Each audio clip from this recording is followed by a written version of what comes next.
छौरी भोला बाबा से मंगभी कौन बारा दनवा के छौरी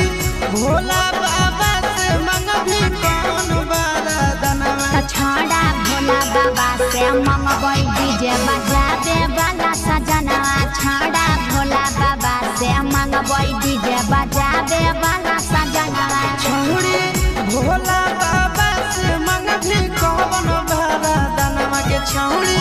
भोला बाबा से मंगभी कौन बारा दनवा छौड़ा भोला बाबा से मंगबै डीजे बजा दे वाला सजनवा।